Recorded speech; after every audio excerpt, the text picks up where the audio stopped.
All right. Hey, Mr. Grider, how are you, sir? Good, Albert. You ever watch that game show? And I haven't watched it in a long time. Deal or No Deal? It's You been ever a watch while. that show? Yeah, I remember it. It's been a while.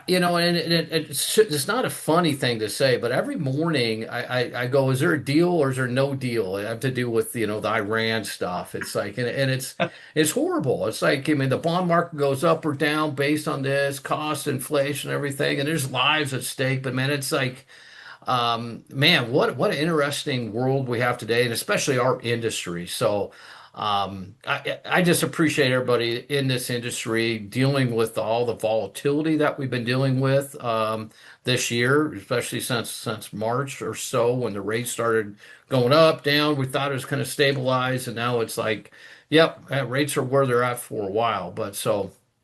Just very interesting. But the good news is, I think we got football starting, so we got other things to distract us of this, right? Do I have a deal Yeah. today? I have a deal today. It's like, um, I have to check with capital markets. I saw we're going up on the 2 year like 6, 7 basis points. So I would recommend deals. I'd lock it. There's a deal. Lock your loans. Okay. When in doubt. I mean, I feel bad for capital markets. We saw some financial news with some other companies. Man, it's not like it's all great out there for our particular industry, but we know to weather the storm, right? We've been doing this, what, for 10 years now, Albert? I've been with the company since March of 2016. We've gone through COVID. We've gone through the rapid upswing in rates. We do hedge as well. So rest assured, we honor locks here and those type of things. But it's interesting market we're in today. So with that, I'm glad everybody's here. Going to hopefully learn a little bit about bank statements. And when you on here, if you have questions on anything, please put that in there. And I'll answer anything that I possibly can. I see something about Japan. I know that's the carry trade's been an issue, and I'm telling you, it's a crazy world out here. But you know what? You guys do a valuable thing for borrowers in the United States, man. You're putting people and their families into new homes that they need for their families. You're refinancing of them. Stay to what we do, and the long term. I've gone through so much. Again, I'm a little bit older, but I've gone through a lot of ups and downs in this industry, different cycles, and you can still rest assured that the value you do for borrowers in the United States is tremendous, and I thank you for doing that. So, Albert, with that, I know I talked a little bit, but let's learn a little bit about bank statements, huh? Thank you for your words, Mr. Grider. Awesome words of wisdom, and yeah, we absolutely to everyone attending. We want to thank you for your participation, and hey, thank definitely sticking it out in this industry. It's not for the weak ones. So the ones that are here, I mean, definitely we're in for the long haul, right? So with that, hey, we have a really exciting topic right now. Whether this is one that you're a master to it, this is maybe a PhD for you, right? Or maybe you're like, hey, I kind of want to learn about bank statements. Maybe maybe I hadn't dealt with this with this product before, and I kind of want to dip my toes into it. Well, welcome. We're glad to have you here with us. So, mastering bank statements, that's what we're going to be sharing with you today. As always, we want to thank you for your participation. And here's some of the topics that we're going to be discussing with you, right? Hey, what does it mean to be self-employed? As I was reading some things, in preparation for this meeting, I see that a lot of people are becoming self-employed, and it may not just be their primary. It may be just like a supplemental income as a side bit. I mean, my wife herself, right? She's partially self-employed, right? Like she started her business knitting blankets. She does these blankets. So yeah, a lot of people are taking advantage of this, and we just want to make sure that we're able to teach you about it and help you maximize and capitalize on the amount of borrowers that you're able to help. In addition to that, we want to share some statistics with you, just like I just mentioned. And then, understanding what are some qualifying deposits, maybe what are some of the things that we're not able to use. So with that, we have our headliner, who is Oscar Mendez. He's one of our regional sales managers here at Home Express. Our guest speakers, Mr. David Grider, who's our senior vice president of sales, and myself, your host, Albert Martinez, and I'm the corporate trainer on the sales side here with Home Express. So with that, Mr. Grider, I hand it back to you, sir. Great, thank you. This is a great topic, and I kind of go back to my roots in non-QM, right? I started in non-QM in 2015, and when these products came out, and non-QM came out, it was primarily this to help the self-employed borrowers who were kind of shut out of the market for a period of time. They had to go 2 years tax returns, and there was liquidity issues. Maybe they go to tax accountant, and you'd see these borrowers had great credit, tons of reserves, pay their housing on time, do all that. They're shut out of the market. And so this is primarily where non-QM started. I know we got the investor products now on that, which is great too. But going back to roots of non-QM, this was primarily what it was. So when I see this, I just love kind of talking about bank statements and giving you some tools to do that. And it surprises you. We've done some webinars of where to find non-QM borrowers and all that. And the thing I always put out there is like, who do you see every day, right? You run across them all the time, whether you go to the bakery, you get a Uber driver, right, that picks you up. That might be 1099, right? Landscapers, right? Your dry cleaners, right? You run across these every day, and you just kind of go out there and you kind of see, wow, there's a lot of borrowers out here that could utilize programs such as a bank statement or cash flow program to get to ability to get a loan. And it surprises you how many can qualify. It's about marketing for that and kind of recognizing this still is primarily untapped market when we go through these statistics. So with that, Albert, I think we should go ahead and move forward. Mr. Grider, we do have what? Oh, you got a poll? You love. All right. I know how much you like those polls. I do. So all here right, we go. Let's see what it is. So if we ask the masses, hey, as we're talking about bank statements and talking a little bit about, maybe your expertise in this, how many bank statement deals have you originated in the last 12 months? Tell us a little bit. This kind of lets us know, the crowd that we're dealing with. And nevertheless, though, hey, we're looking for those 0 to 5s, right? Because we want to teach you about this product and here with Home Express. So is it 0 to 5? Is it 5 to 10? Or 10 plus? And hey, if that's the case, you're more than likely a master at this. But hey, let's go ahead and have you earned that PhD. So with that, what say you, Mr. Grider? What do you think? I say 5 to 10. And in 12 months, they probably had one every other month self-employed borrower. They've got to use the bank statement program or at least some form of alternative income documentation to capture all that revenue, right, that they get that may not be available through the traditional underwriting of 2-year tax returns. So I'm going 5 to 10. Mr. Grider, you would be all right. It is 0 to 5. The majority. Wow. Well, hey, this is a place to go, and you're at the right place. So thank you for that. Yeah. So this is it. So and again, as we go through this, you got more questions. Let us know that if you want someone to reach out to you to go a little bit more deeper one-on-one. We have great account executives that would love to kind of go over this in more details because this is usually about 20 minutes or so, 30 minutes. Try to keep them with that. So let's go. Awesome. So with that, Oscar, I hand it back to you. Excellent. Thank you very much. Appreciate it. Thank you, everyone. Thanks for coming to the webinar with us. I was pretty surprised about that poll. The majority, 74%, 0 to 5. You are in the right place. We are here to help you go to the 5 to 10 and maybe 10 plus. We are the subject experts, and we are here to help you. As always, what's the first question? What is self-employed? Well, by definition, self-employed is somebody that owns a business by 25% or more. That really depends the type of business they have, but at least if they own 25% or more, by definition, they could be self-employed.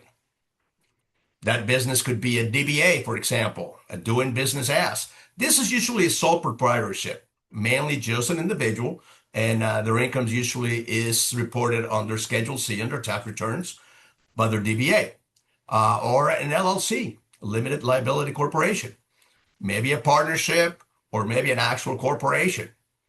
Also, your borrower that actually works and gets paid on a 1099 basis rather than W-2, those folks are considered self-employed. Independent contractors. These independent contractors could get 1099s, or sometimes they don't. Sometimes they work for a single company, or sometimes they work for multiple companies. It all depends what their situation is. But if they're independent contractors, they would be self-employed and qualify for alternate income documentation programs, including the 12-month and 24-month bank statements. Also, I think Albert alluded to this, gig workers.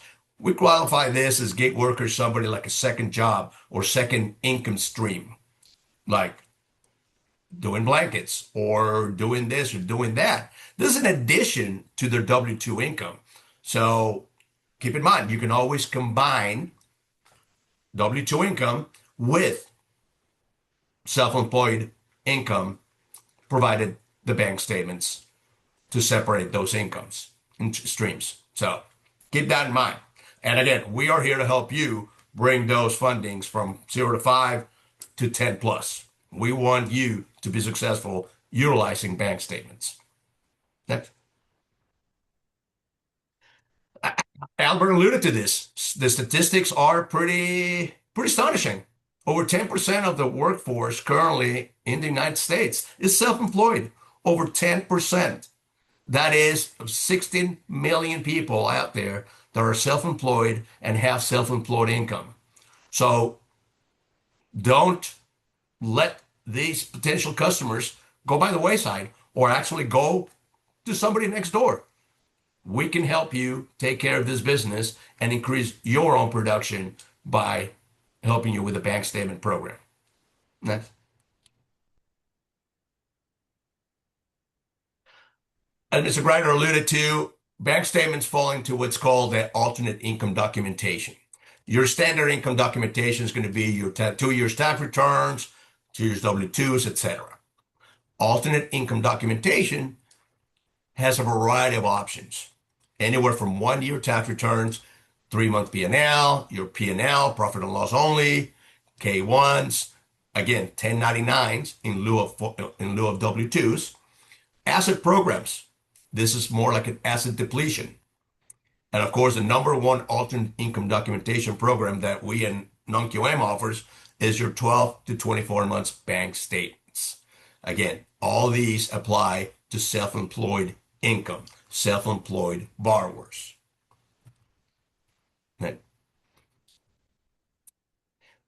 The most common that we use is 12 months business bank statements. As I alluded on the previous slide, we have 12 or 24. We're going to recommend you going 12 in most cases, and I'll point out a couple of alternatives. But in most cases, we're going to suggest 12 months business bank statements.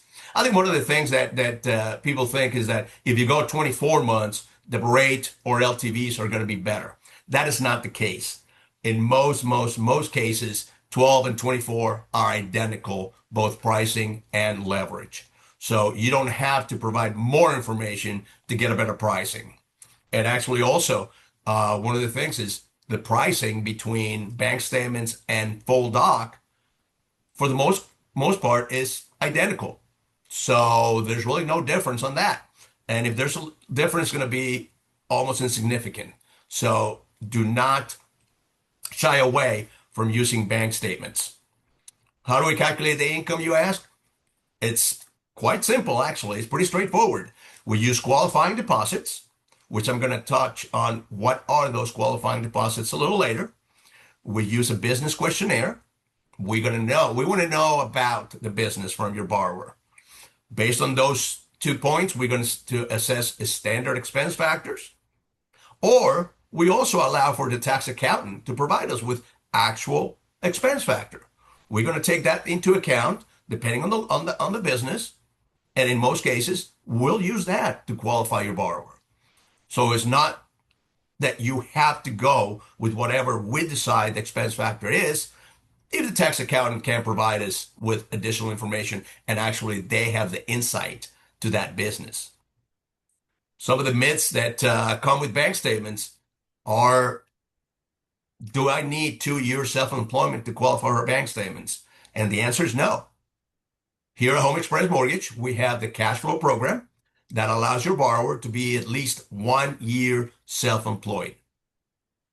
So keep that in mind. A 2-year requirement is not a deal killer for you. We will help you if your borrower has at least 1 year. Also, with W-2 borrowers moving on to the 1099 form or employment situation. In most cases, people think that I need at least 12 months, at least 24 months. And that is not the case.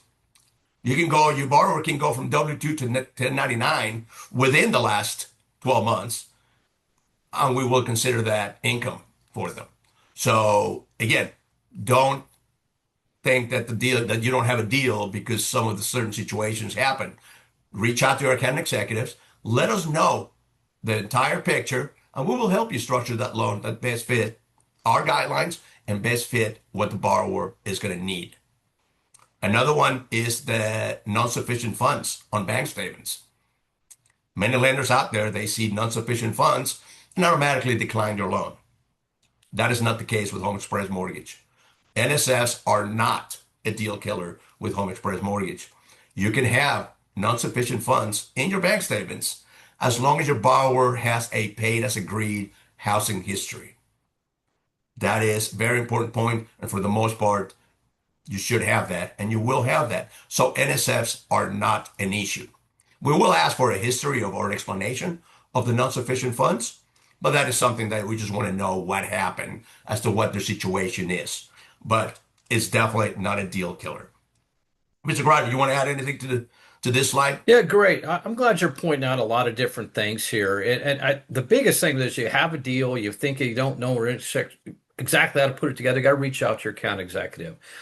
Even though the definition of self-employed, that traditionally is 25% ownership for 2 years, the cash flow program we do, it's factually a lot of those deals come our way. It's meant for those that are professional or management that were W-2 running business and they go on their own. And you have to have at least 12 months of the business bank statements on those. But we see that very common where they then go out on their own, but they've been in a managerial supervision of that. But great. Just don't think your deal's dead. We're a common sense lender. We are a true lender investor where we can make exceptions. So we want to look at those deals that you have and try to help you structure those to get in.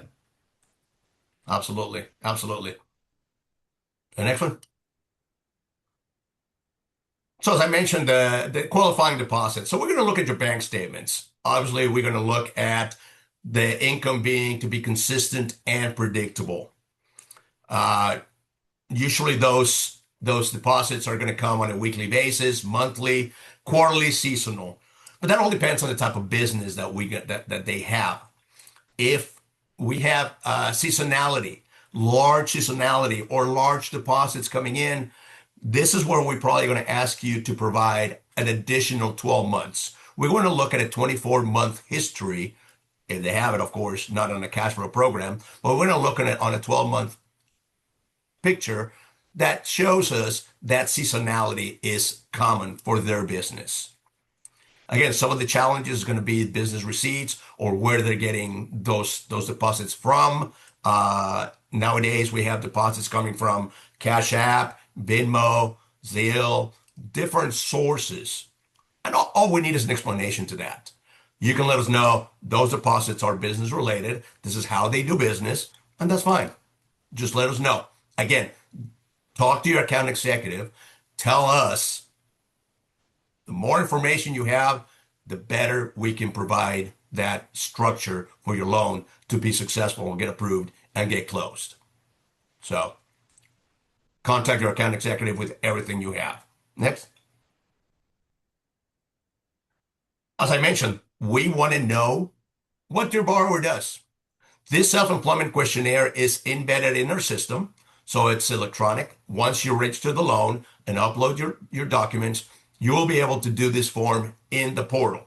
Albert's going to be showing you that here a little later. What it does is, based on that information, we're going to apply an expense factor, as I mentioned, depending on the business, depending on locations, depending if they do only service, manufacturing, they carry inventory, number of employees they have. We're going to know about the business. Based on that, we're going to assess anywhere from 15 to 90% expense factor. Your insurance agent, your realtor, your reseller is going to be in the lower end of those expense factors, 15, maybe 30. Your manufacturing company is going to be more on the 70 to 90. Your restaurants are going to be more in your 70 to 90. So it really depends on your business, your borrower's business, that we're going to determine that factor. And again, your tax accountant can provide a letter stating the actual expense factor, and we will take that in consideration when determining the income. One of the challenges that we do have is the information provided on the questionnaire sometimes does not match the actual information from the borrower. We're going to look at their websites. We're going to look at the Secretary of State websites. We want to know about the business from a third party. So again, the more detailed your borrower can be with their particular situation, the easier it's going to be for us to determine that income and provide you the best possible income to qualify that loan. Next. Our technology, as you know, we have one of the best technology portals in the industry. A lot of that we do is in the portal. So in order for you to provide us with those bank statements and the broker, the self-employed questionnaire, all you need to do is go to your XConnect, register the loan, provide that information. Mr. Grind, you want to touch on this?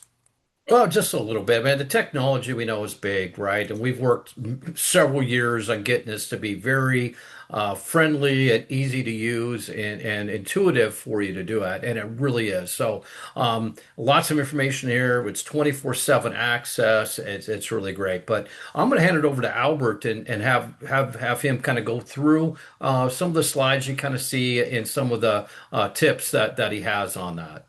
Thank you for that, Mr. Grider. I appreciate it. So, hey guys, so definitely as Oscar was mentioning, we spend a lot of effort and time into our portal because we want to make sure that you have the best user experience. Our company motto, speed, ease, and convenience. And we live through that from every aspect that you deal with Home Express, from dealing with your account executive to our portal to your final production of getting your loan funded.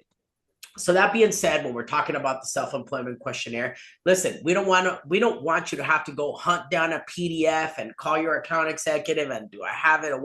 We make it super easy. It's already in the portal. When you go into the income desk review tab, it's super easy. All that you need to do is just price the loan as a bank statement loan, and the system automatically, intuitively knows, hey, you're going to need an income desk to be completed, right? Right within it, as soon as you go in, you just need to tell us a little bit about the business, right? So what is a self-employment questionnaire? Hey, you're just telling us the characteristics of the business, right? We just need to understand, what does this borrower do for a living? What kind of percentage of ownership that they have? How, do they, how many employees do they have? And in essence, what this lets us know is that it lets us apply the appropriate expense factor based on the deposits that are being used, right? So super simple to complete. Just anything with an asterisk needs to be completed. You click finalize, you attest to the information. That's it. That's how quick and easy it is to complete the self-employment questionnaire. The bank statement upload, again, super simple, right? Here in the portal, you can actually do a bulk upload. You no longer need to worry about separating the accounts and having separate PDFs. And most importantly, all this is encrypted. We know how important it is to protect borrower sensitive private information. We don't want bank statements flying around into the ether, right? We want to make sure everything is protected and encrypted. We have bank level encryption when it comes to our portal. You can come here, do a mass upload. The system will go ahead and calculate the bank statements for you. You don't even need to separate. The system will understand and will read and separate and provide you with the appropriate income qualification for you. And again, just like we're mentioning, right? Speed, ease, and convenience, right? So we complete this bank statement calculations. We have an SLA of 24 hours, but they're generally done much faster than that. And the cool thing is that not only are you going to receive an email to let you know, hey, we've completed your income desk review, right? But let alone that, you're also able to see it immediately in the portal. You have a green highlighted banner to let you know that it has been completed. Super simple to come and look at the analysis. It's just a simple PDF, and it lets you know with some assurance as far as what income you'll be able to work with. And hey, guys, here's the cool thing. We don't even need the loan to be submitted in order for us to be able to do this for you. You can do it at a registration. If you just want us to calculate the income for you so you kind of know what you're working with when you're beginning to structure this loan, Super simple. Just price the loan as a bank statement loan and then go in and upload. Once you have your income completed, you can obviously always reach out to your account executive and work on structuring that loan together, or you can just do it yourself within the portal. We definitely make things so that you are self-sufficient.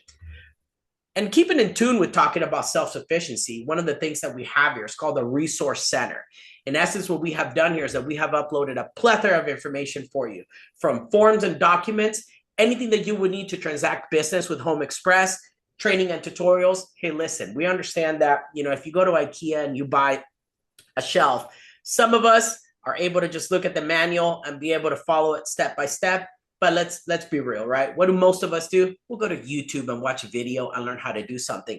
Fantastic. We have uploaded here training tutorials for each segment of the portal where you can go in, and if you just, you're like, gosh, I really want to learn how to just upload bank statements, how to price a loan, how to lock a loan, how to utilize any feature within the portal, you have a specific video to match that for you. Or you can just look at the guide, at the broker guide, the client guide, and it will show you step by step exactly what to do within the portal.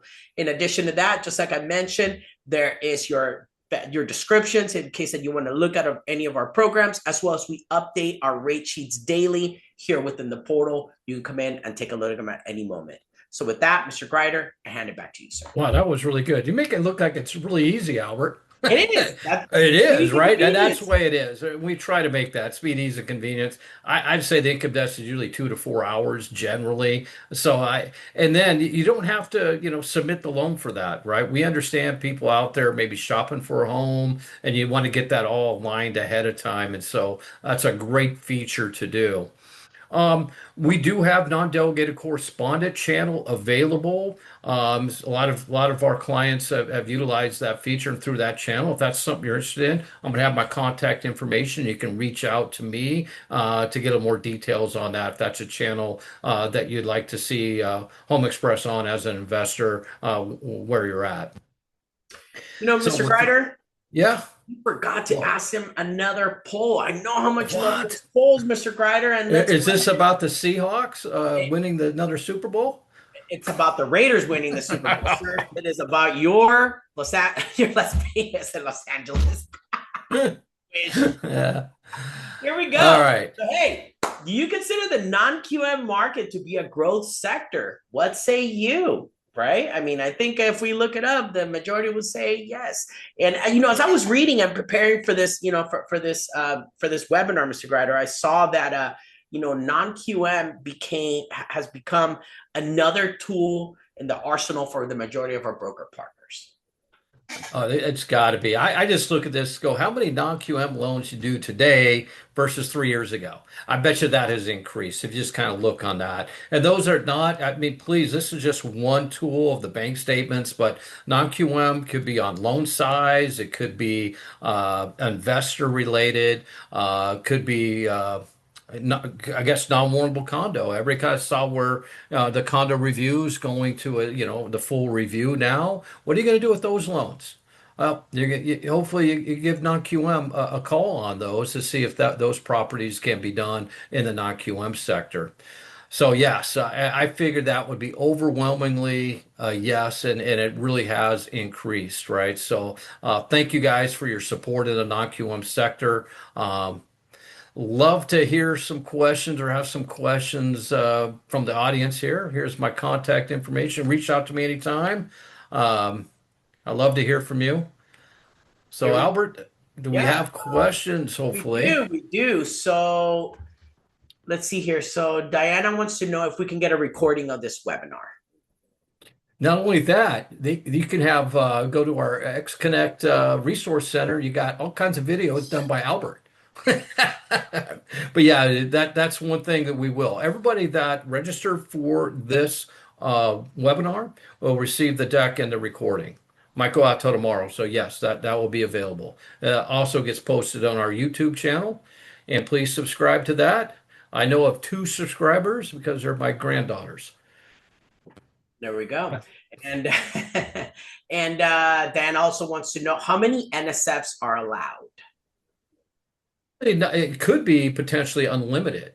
right? Depends on the LTV, FICO, what their situation is. If they pay their housing on time, that's a big factor. We believe that, that's probably an indication they're going to pay the mortgage on time, right? That they paid their housing on time, even though they might have some slip ups here and there, and it could be every month or some time. I recommend maybe have a different accounting method so you can get rid of the fees, but it's not going to do it. So, it's usually 80% LTV or under. The FICO scores there, so they pay their bills. It's more of, hey, maybe they need some counseling on the accounting methods they're using, but it could be a lot. Hmm. Absolutely. Vic wants to know, how do I make side blankets? Hey, like everybody else, Dude. That's a watch a secret. YouTube You got video. to keep that. You got to patent that, Albert. Have your wife patent how to make a blanket. Yeah, she uses this chunky yarn that she gets from Hobby Lobby. They love her at Hobby Lobby, and there you go. I love it. There you go.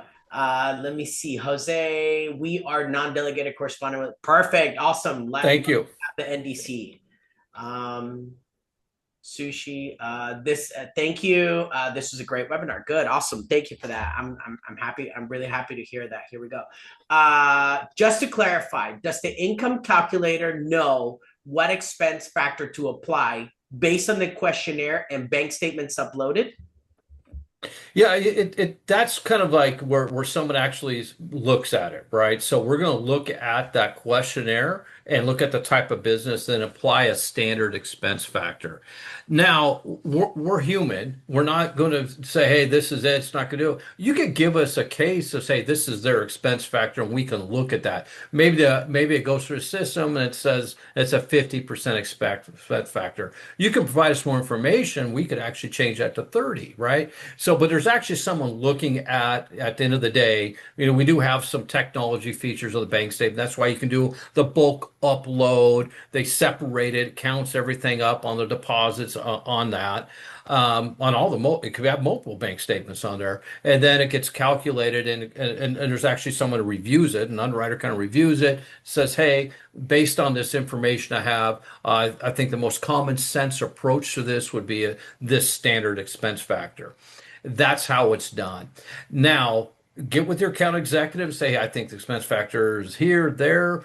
And then you always can default, well, I can get a tax accountant letter to provide that. That might have more intimate knowledge of how the business operates. And I agree. This is kind of like where we just take a common sense approach. Like I think Albert went over a big manufacturing company that has $4 million of deposits every month, but has two centers, 500 employees. I'm going to apply a 90% expense factor to that. Well, that means what? At 4 million, they make 400,000 a month. I think they qualify, right? So there's a common sense on how they operate from that expense. Then you got someone that works from home. Maybe it's a 1099 IT consultant, has really no expenses except for the computer mark. That's going to be in a low side at 15%. We try to take a common sense approach. So the 15% looks fairly easy to calculate, and the 90.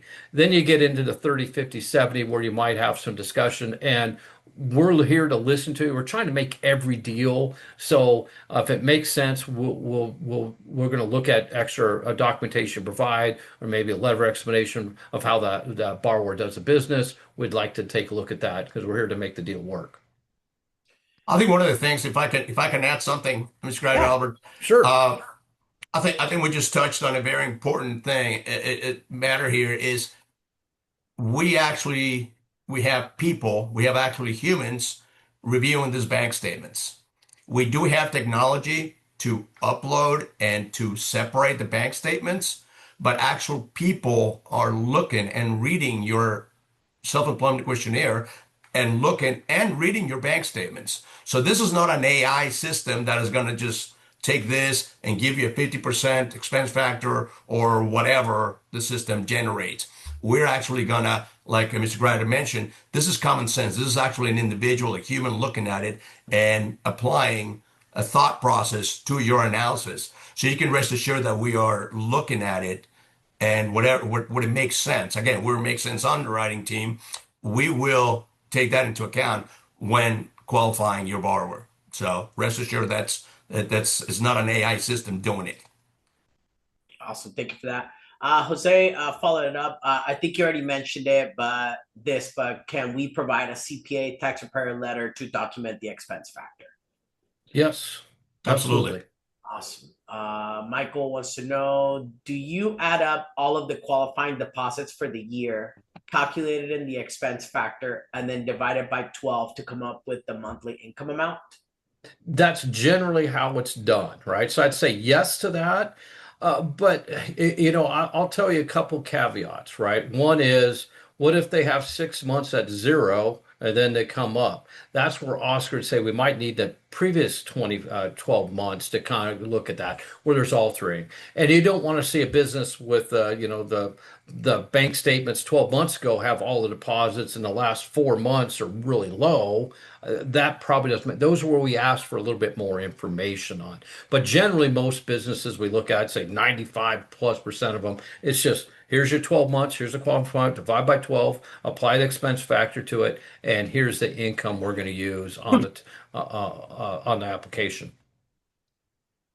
Yeah, and Deidre just wanted to mention that, yeah, the expense factor letter could come from an EA, et cetera. It doesn't necessarily need to be a CPA. Yeah, it is correct. It's a tax That's accountant, correct. whatever Yeah. they use. Yep, Yeah. We want to see that letter from their tax preparer. Not necessarily has to be a CPA. So that's yeah, correct. absolutely. Um, so in understanding the bank statements, the question here is, do you allow personal bank statements and business bank statements, or both? That's a great question. Generally, that's very challenging, right? So I'm going to go through the normal accounting method, right? And I have a degree in accounting, right? So when you go through it, so how businesses operate, this is like academia world. Okay, you go to set up a business, you set up a business account, right? So you got all your business revenue going through the business, and then you transfer or take out money and put it in your personal. That's your personal money that you can use for your person, right? That's general. In today's world, and there's a side of here of different accounting methods. Not everybody went to accounting school like I did, right? That they use their business as personal and maybe their personal as business, and it gets convoluted. So what happens is that that's very hard to do, to say to use both and add them both up. What we're trying to do is look at how can we identify the business receipts or business revenue. That's what we're trying to go after. And the most common way is through the bank statements. But there's other ways to do it as well. Like I think Oscar talked about Zelle, or different apps that they get paid on, right? So that I use Venmo to pay a couple of my self-employed individuals that work on my house. Okay, Venmo. So Venmo, then how they go to their personal account, business account. We're trying to look at, so hopefully you get a Venmo statement, right? From that kind of matches up. So we're trying to match up their business revenue in a common sense too. All right, and then apply a common sense expense factor to it. So generally, no on combining both. Not to say there might be some aspects of the personal, I might say, hey, that could be added on because this is how they do business. That's where you're going to get with your account executive and really kind of isolate, hey, this is what it is, and maybe we can count more of that because of their method of receiving business revenue or business receipts. Awesome. Thank you for that. And then, the question, as we're talking about, looking at bank statements and understanding, it kind of shifts over to deposits. So, does Home Express exclude transfers or irregular deposits from the calculation? Yeah, so this is where it goes into, why are they being transferred, right? I've seen businesses like this. Okay, I get checking and cash revenue goes into this account, credit cards go into this account. Okay. And then it goes into another account. So I would say, as long as we're trying to understand it, right? So our goal was to understand. So if you're talking to a business owner, and you've got a loan, right, going on, the question is, do I want your 12-month bank statement? So the question is, where do you put your revenue. How do you operate? How do customers pay you, right? For what that is, right? That's where you want to isolate and understand it and upload those. So that case, like I was saying, one business bank statement gets all the credit cards, other one gets checks and cash. You'd upload those with an explanation. This is how they operate their business.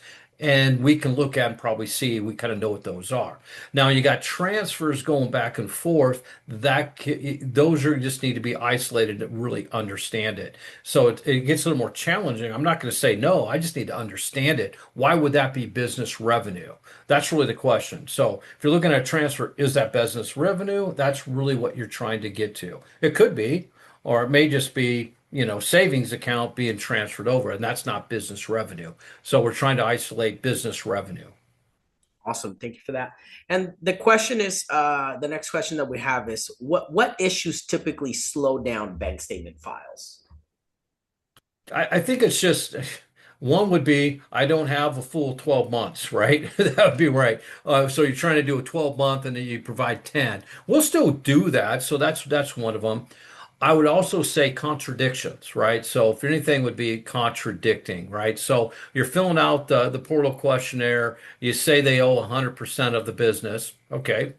And then we go check the secretary website, and there might be two owners of the business, right? So that would slow it down, meaning, well, you got this contradiction. We need some clarification to prove that they are 100% owner, or maybe they're 50% owner. So then I got to reduce the qualifying income that we calculated by appropriate percentage.